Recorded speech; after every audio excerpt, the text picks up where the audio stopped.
Following segment is sponsored by the Utah Beef Council.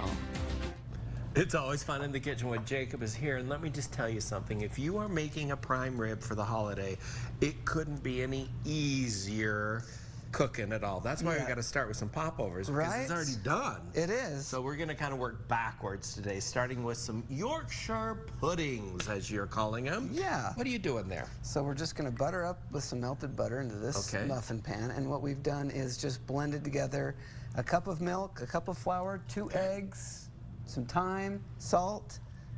I better put a little more of that in there. Oh yeah, it's butter. Why not? And then we chopped up some fresh chives. And that all went in with the blender? That all went in with the blender, mixed it up. Now, while you're pouring that into the muffin tins there, let me just tell you what I've done here. I have put together some potatoes and Brussels sprouts, carrots, and green beans, toss them together with some olive oil, a little bit. I use steak seasoning in it. Yeah, that smells delicious. And then just sprinkle it with some shredded Parmesan cheese. And so that went into the oven, 350 degrees, for about 30 minutes, or until those vegetables are all the way cooked through. What temperature is the oven for the popovers? So 450. Okay. So we're going to cook those for about 15 minutes. About 15 minutes? All right. So I'll let you kind of rotate those over to there. How's that? Thank you. And while you're doing that, let me reveal. Yes. Da, da, da, da. I need a drum roll or something like that for this.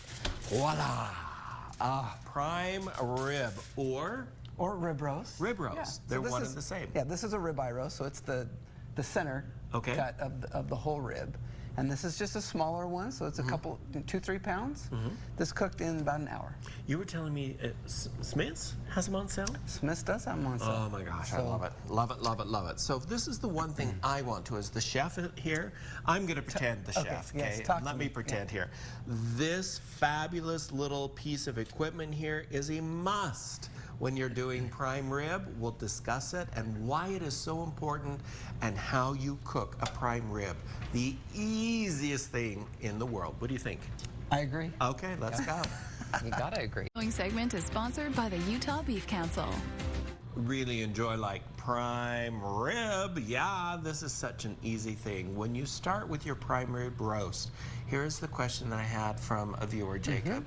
Do you bring it to room temperature, or is it going to work coming out cold out of the fridge? Yeah, it'll work coming out of the fridge. It's just for food safety. It's just easier to go straight from fridge to cooking. Right. I agree. It's easy to forget. Say, it's I'll like, pull it I think I'll take that out tonight in the bed, put it in the morning, and then it's been out for 10 hours. Exactly. It really won't make that much of a difference. So it can go right in for cold. Okay, seasoning.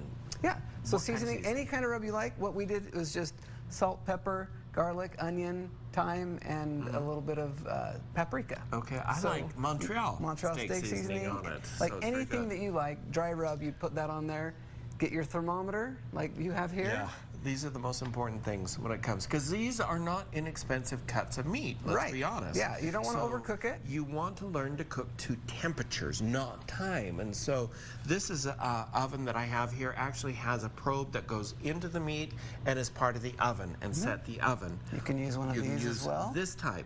Here's a digital Insta-read thermometer. You want to cook it to temperature rather than, say a recipe says cook for 2 hours. Don't go with that. Cook it to, I always go to 125 with prime rib, and then it's nice and perfect. But cook it to whatever you want it to be. And so if you want to dish up some of those veggies there onto there.